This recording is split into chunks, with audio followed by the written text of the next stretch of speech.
Hello there, YouTube! Devin here again, and today I have another knife review for you. And that knife would be on this, right here.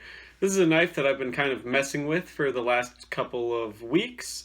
Trying to decide if I like it or not, because I like stilettos, and this is what a lot of people would consider a stiletto type knife. Blade shape anyways, which is a knife, a combat knife style that I really tend to like. The Fairbairn Sykes falls into this. You know, the Case V42 would fall into this category, and this is one of the earliest iterations of a stiletto standardized combat knife, a fixed blade stiletto combat knife. So this is the Dutch Stormdolk, which is, pardon my pronunciation there, I'm not Dutch. It's basically Stormdolk is what it translates into.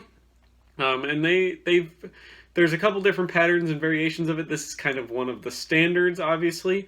And what it is, it's a pretty long stiletto blade, long, thin blade. Flat ground on both sides, not hollow ground or anything like that, just flat ground on both sides. And it was developed during World War I. You kind of see it in the 19-teens.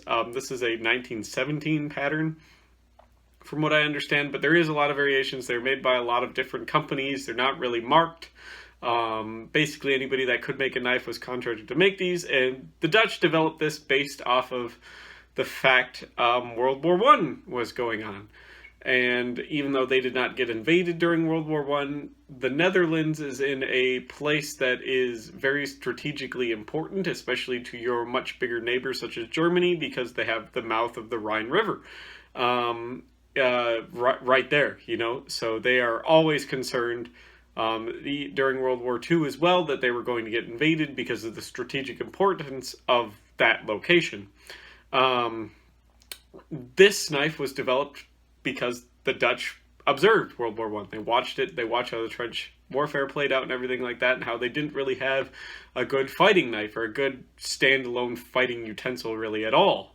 For fighting, so they developed this, and what it is, it's a 9-inch, like I said, flat ground, double-edged blade, just your simple, basic, kind of oval-shaped grip, and then it has this nice beechwood handle, and what it does is everyone always thinks it looks a little goofy because it has this big, you know, swell on the back of it, but what it does is it really well balances the knife, as you can see here, right on one finger, and you want your knife to be balanced usually right at about the guard. A good combat knife will be balanced right at about where the guard is. And as you can see, even though it has this long knife blade and everything, I can move this pretty aggressively, and it stays pretty well balanced because of this big palm swell that you have on the end of the grip here. It doesn't really get in the way when you're using it or anything. If you want to choke up on it, kind of like, you know, a V42 was trained, you know, with your thumb up on the blade, you can still do that quite comfortably. It is a little bit longer blade than I normally like. I normally like about a 7-inch blade, but this 9-inch blade isn't uncomfortable or unwieldy as big as it is. The palm grip allows you to draw this very quickly out of the sheath. So now here's the sheath. This is by the way, this knife is an IMA reproduction, which I highly recommend you get, actually. It's a very good knife for what you're paying.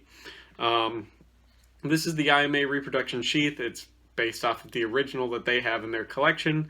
The leather quality isn't very good on it, but the originals, obviously, the knives themselves were fairly crude.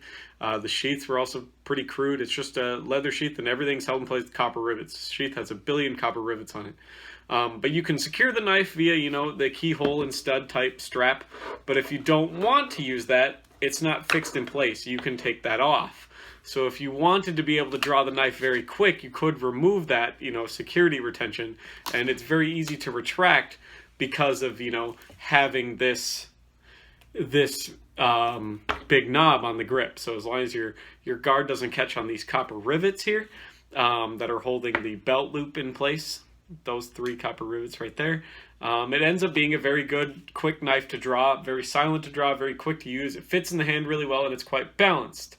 Now, the problem with a lot of knife blades of World War I and stuff like that is the uniforms everyone is wearing, especially in the winter. You have a lot of layers of wool to get through, and wool is actually has a pretty good tensile strength as a fiber. So a lot of it is worried about, for one, having enough blade length to penetrate all of those layers. And for 2, having a blade that's long and thin and skinny enough to be able to go through those layers relatively easily, but still be strong enough to not break. And that's kind of why you started seeing a lot of stiletto combat knives come out of World War I. But this is kind of one of the earlier patterns. And as you can see, the steel in it's pretty good. It holds up quite well. You don't really have to worry about bending or breaking this knife blade too easily. It still is fairly thick there on camera. It's a pretty good quality steel, actually. The knife holds up quite well. The grip is just held in place with two little brass pins that go all the way through. So the grip's not coming off. The grip's not going to break. It's a relatively comfortable grip. Like I said, I have relatively tiny hands. So I figured the stabbing power, obviously, this is my new leatherworking cutting board. It's not for food anymore. So I could stab and cut into this whatever I want. I'll use it for videos like this.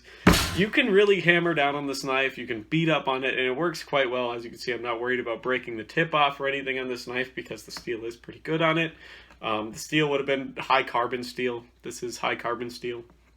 It's made pretty true to the original, from what I understand. But you can wield this knife quite easy, and having this big kind of rounded piece on the end allows you to freely change up your grip and everything quite easily without having to readjust or worry about dropping or losing the knife, and it works out quite well. So this knife is obviously a very, very good stabbing quality knife, considering I've now stabbed this board quite a few times.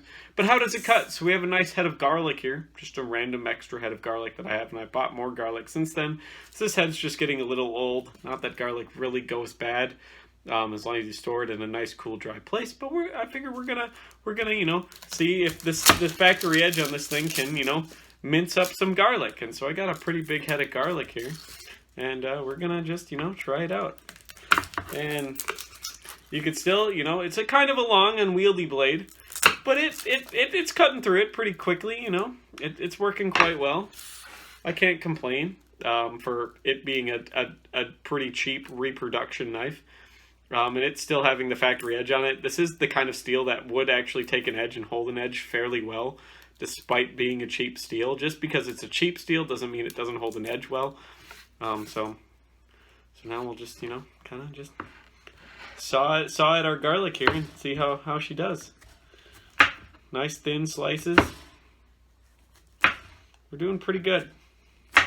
Tends to work. See, pretty good. We get some nice, pretty thin slices of garlic there for a big unwieldy stabbing combat knife.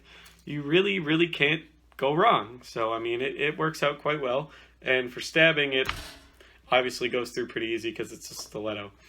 It works quite well. It's a very good knife, and I highly recommend you all buy one.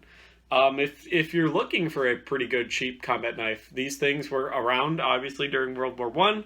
Not really a lot of them made into the front lines, but where this knife really, really comes into its own is during the Dutch East Indies campaign.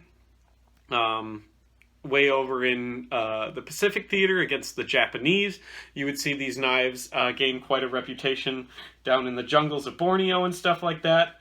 They were pretty well liked, and you would see a lot of them being used during the German invasion of the Netherlands, and they saw use in that conflict as well. They were pretty cool prizes to be had by the Germans, actually. That's kind of what they're most recognized for. Actually, is the fact that the Germans tended to actually really like these knives when they would find them, because there was a pretty good amount of them laying around.